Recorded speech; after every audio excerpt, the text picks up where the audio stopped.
Senator Ron Johnson hosted a roundtable discussion, which surprisingly, well, I guess unsurprisingly, given the day and age that we live in, is not getting the attention that it deserves, especially because of the names of the people that were present. RFK Jr., Jordan and Mikhaila Peterson, Calley and Calley Means, Dr. Chris Palmer, Max Lugavere, Jillian Micheals, and more. Some of the biggest names in the physical and mental health fields gathered together in DC to talk about how to fix the American medical system and what might be the best approach to getting Americans healthy. This, in my opinion, is must-know information. You need to know what these people had to say. And here's the thing. This entire roundtable discussion was over 4 hours long. I watched the whole thing so that you don't have to. And what I did here is clip out the most impactful part of what the most impactful people had to say. And I condensed the whole thing down into about 37 minutes of footage for you. This will make you aware of what you need to know in the shortest amount of time.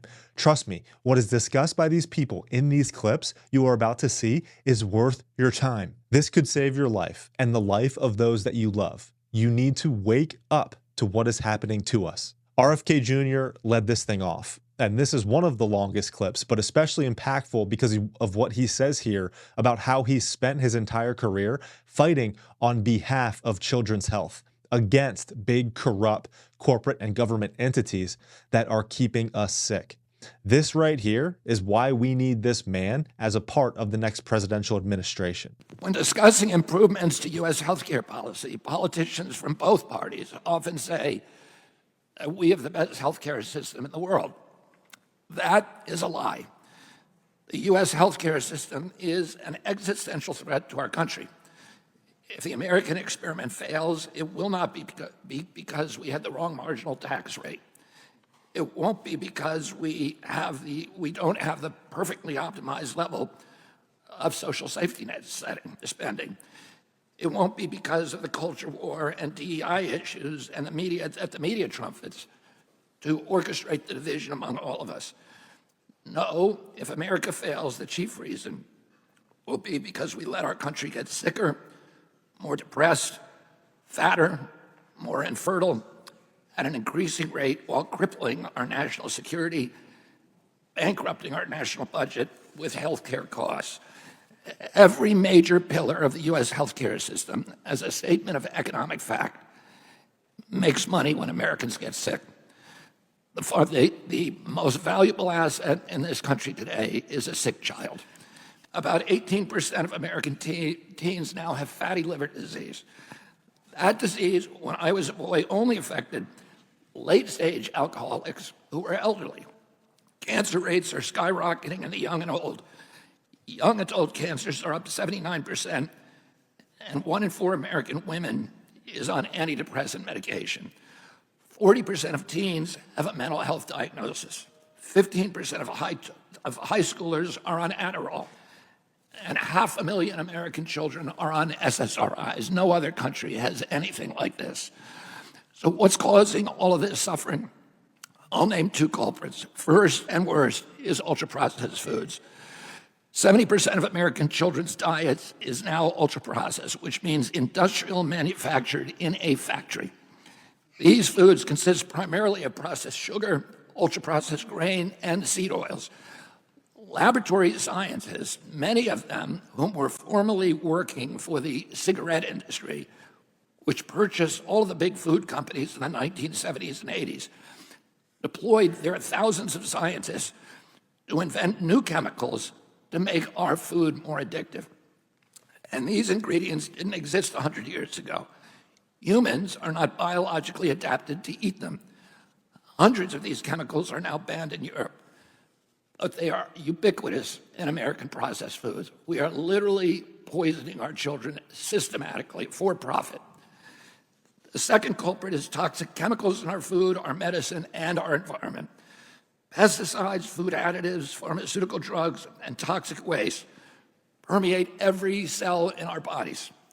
This assault on our children's cells and hormones is unrelenting. They are swimming around in a toxic soup. The good news is that we can change all this, and we can change it very, very, very quickly. And it starts with taking a sledgehammer to corruption. the conflicts in our regulatory agency and in this building, these conflicts have transformed our regulatory agencies into predators against the American people, and particularly our children. 80% of NIH grants go to people who have conflicts of interest, and these scientists are allowed to collect royalties of $150,000 a year on the products that they develop at NIH and then farm out to the pharmaceutical industry. The FDA, the USDA, and the CDC are all controlled by giant for-profit corporations. Their function is no longer to improve and protect the health of Americans. Their function is to advance the mercantile and commercial interests of the pharmaceutical industry that has transformed them, and the food industry that has transformed them into sock puppets for the industry they're supposed to regulate. 75% of FDA funding does not come from taxpayers. It comes from pharma. For 19 years, solving the childhood chronic disease crisis has been the central goal of my life. And for 19 years, I have prayed to God every morning to put me in a position to end this calamity. I believe we have the opportunity for transformational bipartisan change to transform American health, to hypercharge our human capital, to improve our budget, and I believe to save our spirits and our country.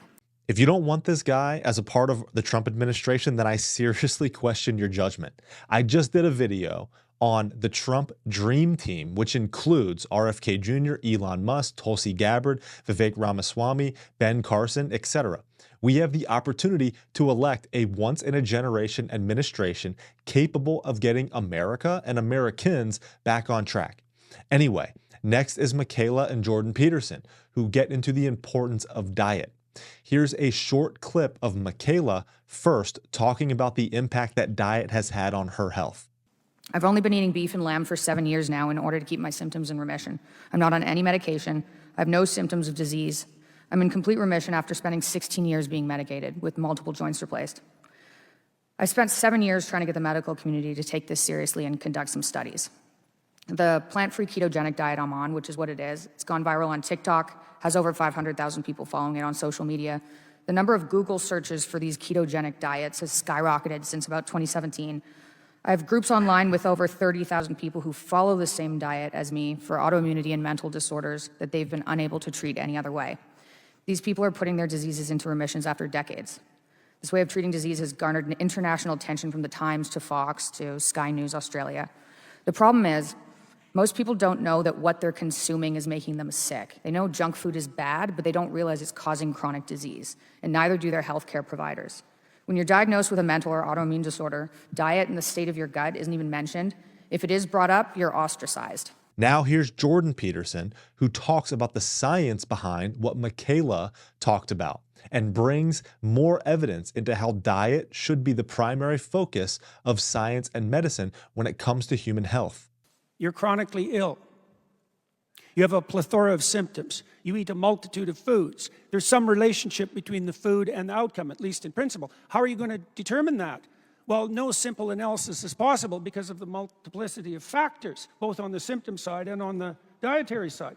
So you reduce the complexity of your diet optimally to a single variable. Well, that's what my daughter Mikhaila did. Now, we know some things about such reduction. These are things that are important to know.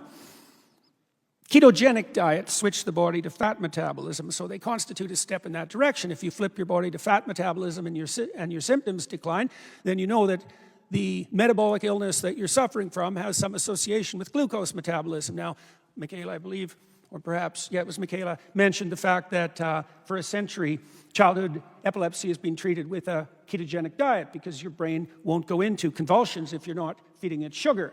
That's a good example of simplification to a single variable.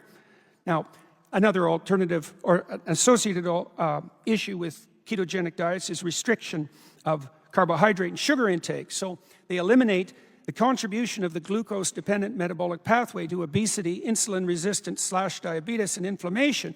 Your body can burn sugar or it can burn fat. And in our society, we run primarily on glucose metabolism, but there's no necessity for that, not least because there is no recommended daily allowance for carbohydrate. Right, you can live with 0 carbohydrate And 0 is not a lot. So that's a remarkable fact in and of itself, given that the primary caloric source in our diet, that we have in our diet, is actually carbohydrate. So that can be eliminated and the consequences analyzed, and that can happen relatively quickly, and people can do it, and it's inexpensive, and it doesn't harm people. So those are all very good things from a research perspective. The consequence of a ketogenic intake, switch to ketogenic intake, can be analyzed as well. You can monitor weight, blood sugar, and assorted symptoms of inflammation, including those associated with psychological disorder. The anecdotal evidence that we've picked up, because many, many people have communicated with our family, is that the typical obese person can expect to lose 7 to 20 pounds per month on a ketogenic or plant-free ketogenic diet, that will continue month after month until virtually all of their body fat is eliminated, that they can do that with no hunger, although there will be some cravings, which are not precisely the same thing, and that's actually maintainable over the long run. With that reduction in obesity comes radical improvement in blood sugar, for example, and often an improvement in the kinds of psychological conditions that Dr. Chris Palmer, for example, has been studying. It's a very remarkable concatenation of positive effects, some of which are quite unexpected, especially, I would say, on the depression and anxiety side, because those have been viewed for a very long time as consequences of life stress and trauma, and that can happen. But the fact that the psychological disorders seem amenable to treatment by ketogenic or plant-free ketogenic diets could be nothing short of a revolution. I am of the opinion that at least every man should intermittent fast and be on either a slow carb or ketogenic, very little to no carb diet. Diet and sobriety are such an important factor in protecting your mind, body, and soul in this world that seems to want to destroy it. After Peterson went Dr. Marty Makary, who exposes a major problem with American doctors. Can we be real for a second? We have poisoned our food supply, engineered highly addictive chemicals that we put into our food. We spray it with pesticides that kill pests. What do you think they do to our gut lining and our microbiome? And then they come in sick. The GI tract is reacting. It's not an acute inflammatory storm. It's a low-grade chronic inflammation. And it makes people feel sick. And that inflammation permeates and drives so many of our chronic diseases that we didn't see half a century ago. Who's working on it? Who's looking into this? Who's talking about it? Our healthcare system is playing whack-a-mole on the back end, and we are not talking about the root causes of our chronic disease epidemic. We can't see the forest from the trees sometimes. We're so busy in these short visits, billing and coding. We've done a terrible thing to doctors. We've told them, put your head down, focus on billing and coding. We're going to measure you by your throughput, and good job, you did a nice job. We have all these numbers to show for it. Well, the country is getting sicker. We cannot keep going down this path. We have the most over-medicated, sickest population in the world, and no one is talking about the root causes. I just did an 1.5 hour long podcast with Dr. John Grimsley, who went deep into the problems that doctors experience and how they are trapped by the federal government, big pharma, insurance companies, and private equity. Now, here is Calley Means talking about the problems with the medical schools and what doctors are or aren't being taught. This is eye-opening. The message I'm here to share and reiterate is that American health is getting destroyed. It's being destroyed because of chronic illness. And if the current trends continue, if the graphs continue in the way that they're going, at best, we're going to face profound societal instability and decreased American competitiveness. And at worst, we're going to be looking at a genocidal level health collapse in our country and the world. Over the last 50 years in the United States, we have seen rapidly rising rates of chronic illnesses throughout the entire body, the body and the brain: infertility, obesity, type 2 diabetes and prediabetes, Alzheimer's, dementia, cancer, heart disease, stroke, autoimmune disease, migraines, mental illness, chronic pain, fatigue, congenital abnormalities, chronic liver disease, autism, and infant and maternal mortality, all going up. Americans live 8 fewer years compared to people in Japan or Switzerland, and life expectancy is going down. I took an oath to do no harm, but listen to these stats. We're not only doing harm, we're flagrantly allowing harm. While it sounds grim, there is very good news. We know why all of these diseases are going up, and we know how to fix it. Every disease I mentioned is caused by or worsened by metabolic dysfunction, a word that is thrilling to hear being used around this table. Metabolic dysfunction is a fundamental distortion of our cellular biology. It stops our cells from making energy appropriately. According to the American College of Cardiology, metabolic dysfunction now affects 93.2% of American adults. This is, quite literally, the cellular draining of our life force. This process is the result of three processes happening inside our cells: mitochondrial dysfunction, a process called oxidative stress, which is like a wildfire inside our cells, and chronic inflammation throughout the body and the gut, as we've heard about. Metabolic dysfunction is largely not a genetic issue. It's caused by toxic American ultra-processed industrial food, toxic American chemicals, toxic American medications, and our toxic sedentary indoor lifestyles. You would think that the American healthcare system and our government agencies would be clamoring to fix metabolic health and reduce American suffering and costs, but they're not. They are deafeningly silent about metabolic dysfunction and its known causes. It's not an overstatement to say that I learned virtually nothing at Stanford Medical School about the tens of thousands of scientific papers that elucidate these root causes of why American health is plummeting and how environmental factors are causing it. For instance, in medical school, I did not learn that for each additional serving of ultra-processed food we eat, early mortality increases by 18%. This now makes up 67% of the foods our kids are eating. I took 0 nutrition courses in medical school. I didn't learn that 82% of independently funded studies show harm from processed food, while 93% of industry-sponsored studies reflect no harm. In medical school, I didn't learn that 95% of the people who created the recent USDA food guidelines for America had significant conflicts of interest with the food industry. I did not learn that 1 billion pounds of synthetic pesticides are being sprayed on our food every single year. 99% of the farmland in the United States is sprayed with synthetic pesticides, many from China and Germany. And these invisible, tasteless chemicals are strongly linked to autism, ADHD, sex hormone disruption, thyroid disease, sperm dysfunction, Alzheimer's, dementia, birth defects, cancer, obesity, liver dysfunction, female infertility, and more, all by hurting our metabolic health. I did not learn that the 8 billion tons of plastic that have been produced just in the last 100 years, plastic was only invented about 100 years ago, are being broken down into microplastics that are now filling our food, our water, and we are now even inhaling them in our air. And that very recent research from just the past couple of months tells us that now about 0.5% of our brains by weight are now plastic. I didn't learn that there are more than 80,000 toxins that have entered our food, water, air, and homes by industry, many of which are banned in Europe, and they are known to alter our gene expression, alter our microbiome composition and the lining of our gut, and disrupt our hormones. I didn't learn that heavy metals like aluminum and lead are present in our food, our baby formula, personal care products, our soil, and many of the mandated medications like vaccines, and that these metals are neurotoxic and inflammatory. I didn't learn that the average American walks a paltry 3,500 steps per day, even though we know, based on science and top journals, that simply walking 7,000 steps a day slashes by 40 to 60% our risk of Alzheimer's, dementia, type 2 diabetes, cancer, and obesity. I certainly did not learn that medical error and medications are the third leading cause of death in the United States. I didn't learn that just 5 nights of sleep deprivation can induce full-blown prediabetes. I learned nothing about sleep, and we're getting about 20% less sleep on average than we were 100 years ago. I didn't learn that American children are getting less time outdoors now than a maximum security prisoner.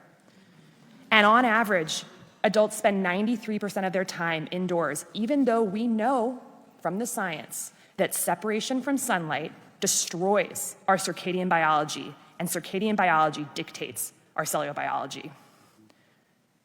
I didn't learn that professional organizations that we get our practice guideline from, like the American Diabetes Association and American Academy of Pediatrics, have taken tens of millions of dollars from Coke, Cadbury, processed food companies, and vaccine manufacturers like Moderna. I didn't learn that if we address these root causes that all lead to metabolic dysfunction and help patients change their food and lifestyle patterns with united, strong voice, we could reverse the chronic disease crisis in America, save millions of lives and trillions of dollars in healthcare costs per year. Next went Dr. Chris Palmer, who is on the forefront of treating and having success healing mental illness with diet.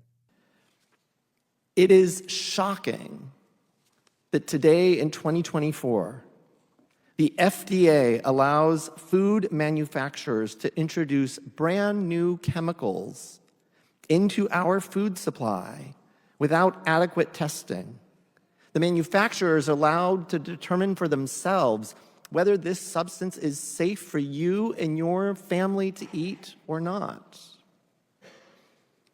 Metabolism's impact goes beyond physical health. I am a psychiatrist. Some of you are probably wondering, why are you here? It also affects mental health. Because guess what? The human brain is an organ too.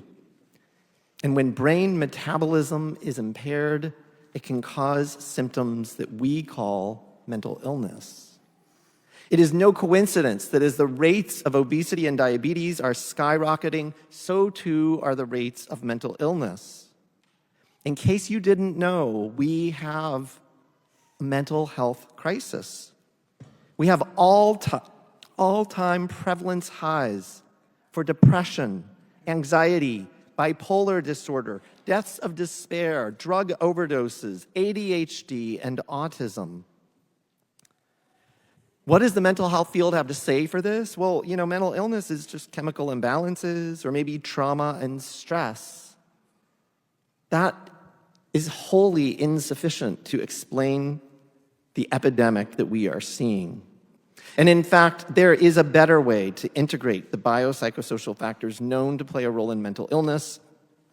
Mental disorders at their core are often metabolic disorders impacting the brain. It's not surprising to most people that obesity and diabetes might play a role in depression or anxiety. But the rates of autism have quadrupled in just 20 years, and the rates of ADHD have tripled over that same period of time. These are neurodevelopmental disorders. And many people are struggling to understand how on earth could they rise so rapidly. But it turns out that metabolism plays a profound role in neurodevelopment. And sure enough, parents with metabolic issues like obesity and diabetes are more likely to have children with autism and ADHD. This is not about fat shaming, because what I am arguing is that the same foods and chemicals and other drivers of obesity that are causing obesity in the parents are affecting the brain health of our children. There is compelling evidence that food plays a direct role in mental health. One study of nearly 300,000 people found that those who eat ultra-processed foods daily are 3 times more likely to struggle with their mental health than people who never or rarely consume them. A systematic review found direct associations between ultra-processed food exposure and 32 different health parameters, including mental health conditions. Now, I'm not here to say that food is the only or even primary driver of mental illness. Let's go back to something familiar. Trauma and stress do drive mental illness. But for those of you who don't know, trauma and stress are also associated with increased rates of obesity and diabetes. Trauma and stress change human metabolism. We need to put the science together.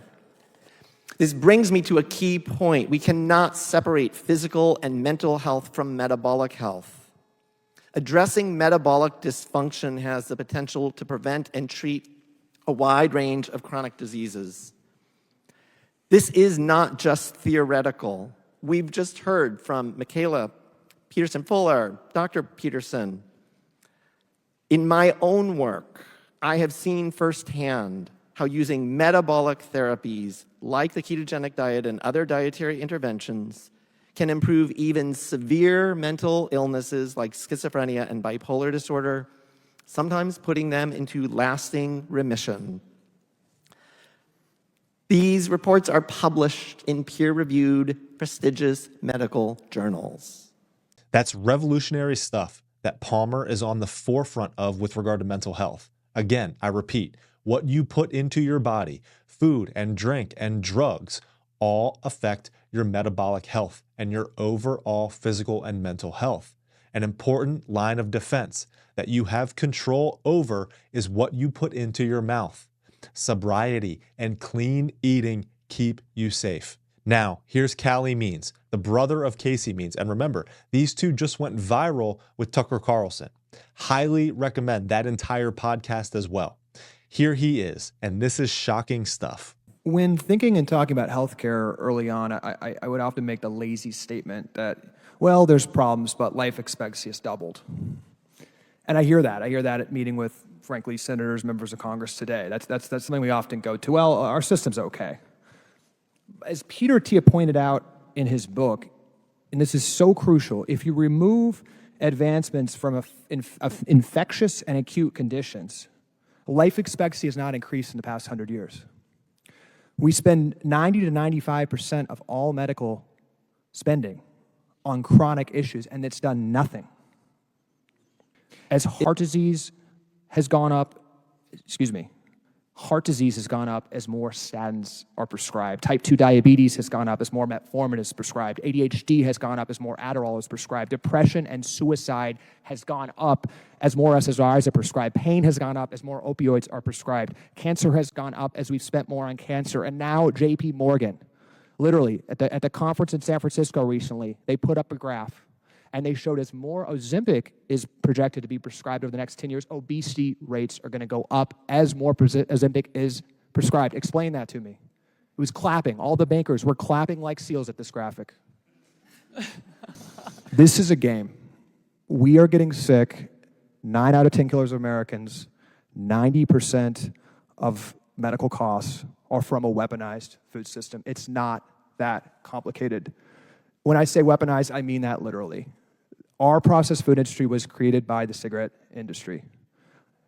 In the 1980s, after decades of inaction, the Surgeon General and the US government finally said that smoking might be harmful, and smoking rates plummeted. We listened to doctors in this country. We listened to medical leadership. And as smoking rates plummeted, cigarette companies with their big balance sheets strategically bought up food companies. And by 1990, the 2 largest food companies in the world were Philip Morris and R.J. Reynolds, 2 cigarette companies. These cigarette companies moved 2 departments over from the cigarette department to the food department. They moved the scientists. Cigarette companies were the highest payers of scientists, one of the biggest employers of scientists to make the cigarettes addictive. They moved these addiction specialists, world-leading addiction specialists, to the food department by the thousands. And those scientists weaponize our ultra-processed food. That is the problem with ultra-processed food. You have the best scientists in the world creating this food to be palatable and to be addictive. They then moved their lobbyists over. They used the same playbook.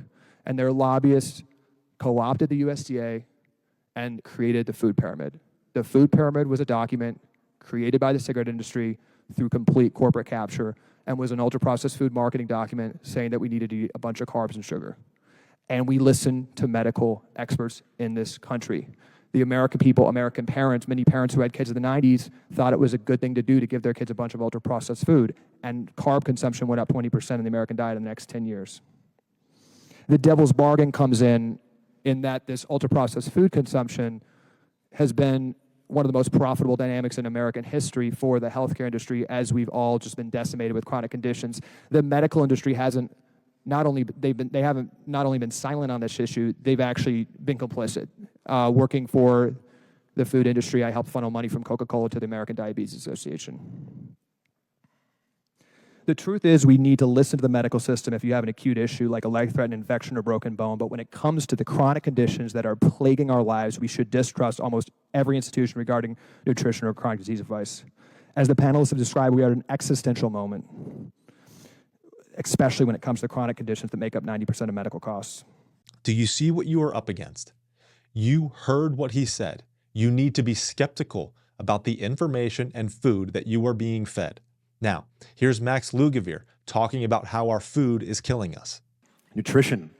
Our food environment is killing us, and it's doing so slowly over the course of decades. And if we don't change course, future generations will suffer even more. Today, 73% of the modern supermarket is made up of ultra-processed foods, foods that barely resemble what we've evolved to eat. 60% of the calories Americans consume are from these types of products.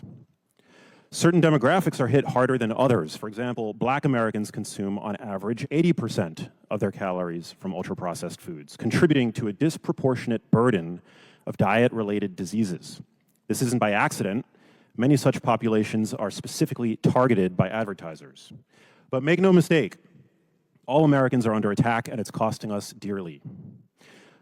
A recent umbrella review of meta-analyses linked ultra-processed foods to 32 negative health outcomes. Everything from cancer, heart disease, and diabetes, the usual suspects, to depression and anxiety, as Dr. Palmer has alluded to. Not one single positive health outcome was associated with these foods, not one. Ultra-processed foods, the kinds of foods that typically line our supermarket aisles, are engineered to be hyperpalatable and addictive. In fact, according to a study published by Gerhard et al. In 2022, ultra-processed foods meet the exact same criteria for addictive substances as tobacco products. What are you putting into your mouth? Is it food or is it poison? There are a few others that spoke and gave impactful testimonies here as well, but they reiterated mostly everything that you've seen so far. There was also a lot of back and forth discussion amongst everyone in between each person talking. But to finish this, here is the last video of Jillian Micheals, who gave a powerful closing testimony. And I've included the whole thing. It's good. Basically, when it comes down to it, you should be mad. Ms. Micheals. Thank you. We all wrote these speeches in a silo, and yet you're hearing us all say very similar things. I almost feel bad bashing you guys over the head with this one more time. But Calley put this panel together meticulously, and one thing he asks very often is, where's the outrage? Where is the outrage? So maybe by hitting you guys over and over, it will really piss you off. Yes. So here I go. During the time that we've been given to speak with you today, roughly 800 people will die of an obesity-related disease that was completely preventable. And it's not just their loss that should elicit your devastation and your outrage, but the immense suffering of those left behind by those gone too soon. And it should also go without saying the ways in which obesity robs our nation of able bodies to defend our freedom, robs our nation of the brightest and best, as childhood obesity is linked to lower academic performance, and robs our nation of economic vitality with a financial impact estimated to range from $500 billion to $1 trillion annually when you combine direct healthcare costs, lost productivity, and social burdens. Our role as the dominant player on the world stage is being forfeited. My name is Jillian Micheals. I am a health advocate, a fitness expert, and a nutritionist. I have no political alliance because health transcends partisanship and ideology. Unlike the majority of issues I imagine people in Washington contend with on a daily basis, this one is not nuanced. It's black and white, it's right and wrong, it's good against evil.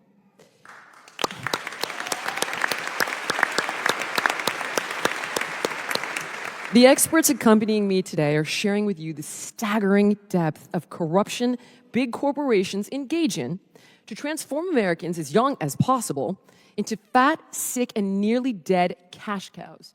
They're terrifying you with skyrocketing statistics of infertility, autism, early onset cancer diagnosis, type 2 diabetes, and a host of other horrors. They're detailing for you what needs to change and how to change it.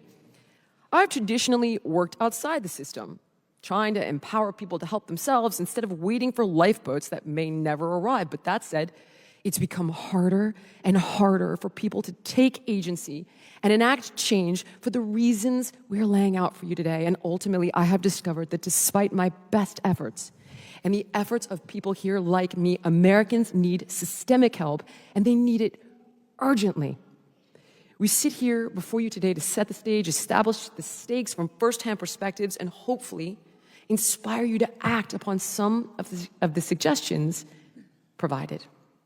I aim to do this with a story about one of the lucky ones, one that escaped the spiderweb of corporate rapacity, a story about me.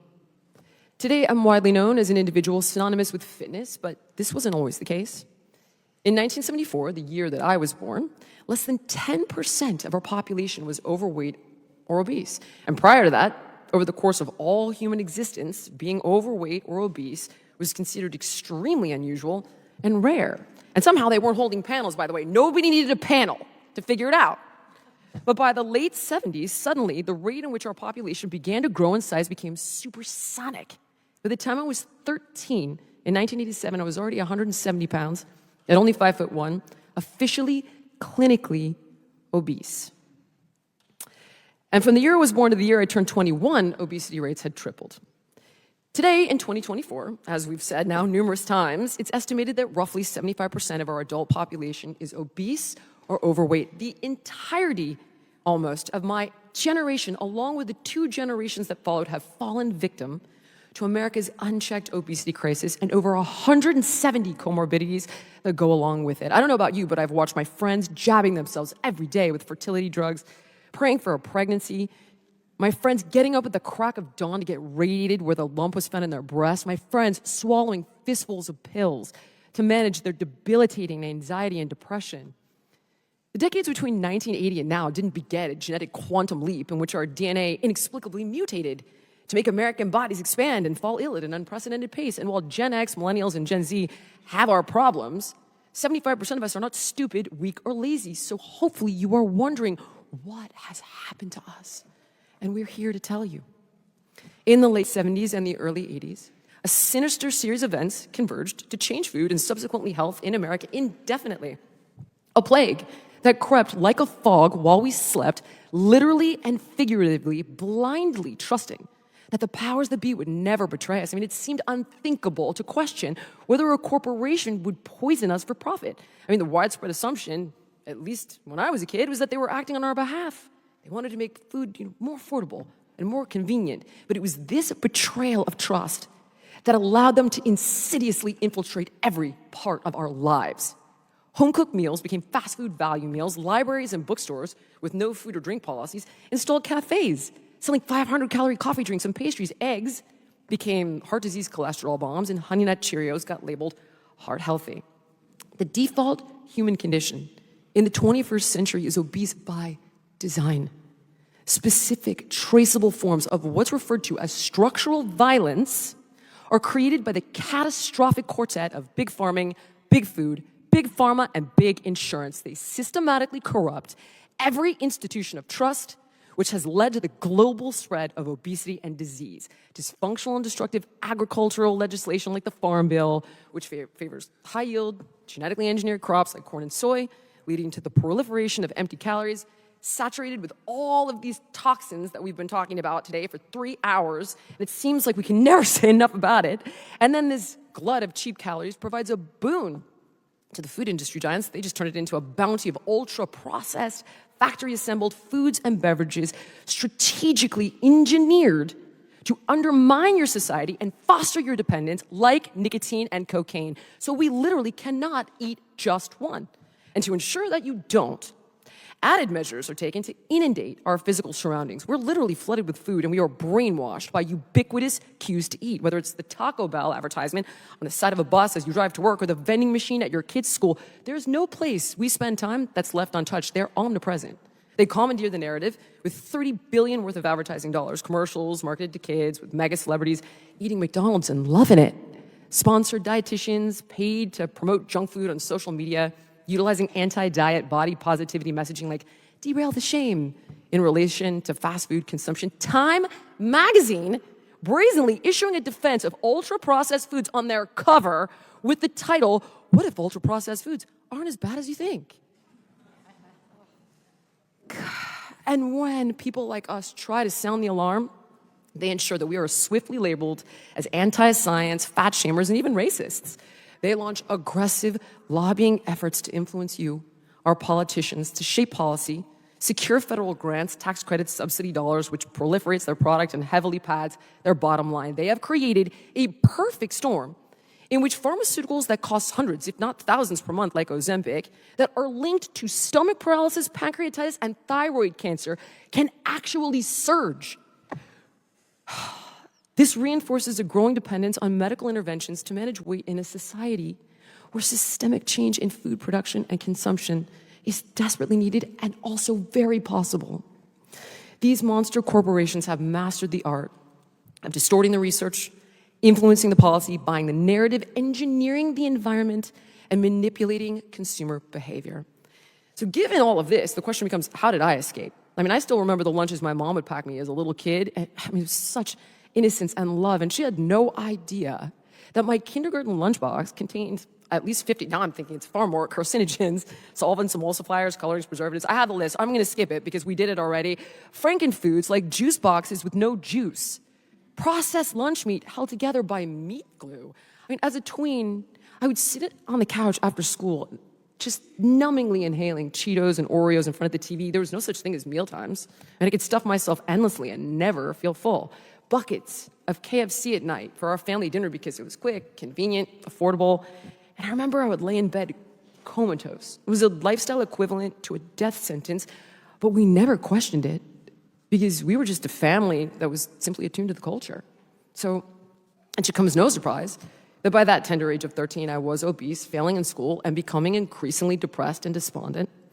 And my mom began to feel helpless. She spoke to my pediatrician and a child psychiatrist, both of whom suggested she medicate me on Prozac and Ritalin, but she was watching many of her friends' kids on this exact same protocol, and they weren't improving. My mom was becoming progressively desperate to help me, and then fate intervened. She met another mom whose child had been thriving since joining a local martial arts studio, and she signed me up the next day.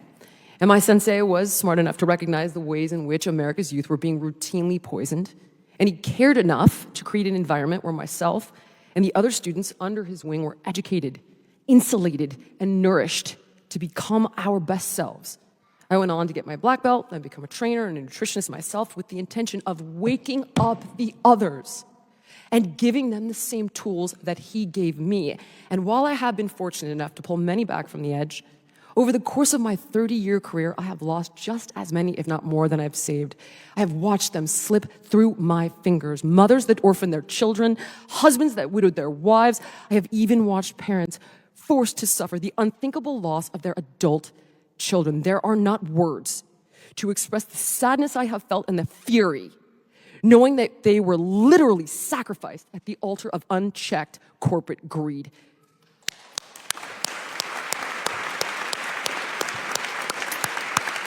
Most Americans are simply too financially strained, psychologically drained, and physically addicted to break free without a systemic intervention. Attempting to combat the status quo and the powers that be is beyond swimming upstream. It is like trying to push a rampaging river that's infested with piranhas. After years of trying to turn the tide, I submit that the powers that be are simply too powerful for us to take on alone. I implore the people here that shape the policy to take a stand. The buck must stop with you while the American people tend to the business of raising children and participating in the workforce to ensure that the wheels of our country go around. They tapped you to stand watch. They tapped you to stand guard. We must hold these bad actors accountable. And I presume the testimonials you heard today moved you. Digest them, discuss them, and act upon them. Because if this current trend is allowed to persist, the stakes will be untenable. We are in the middle of an extinction-level event. The American people need help. They need heroes. And people of Washington, your constituents chose you to be their champion. Please be the change. Thank you.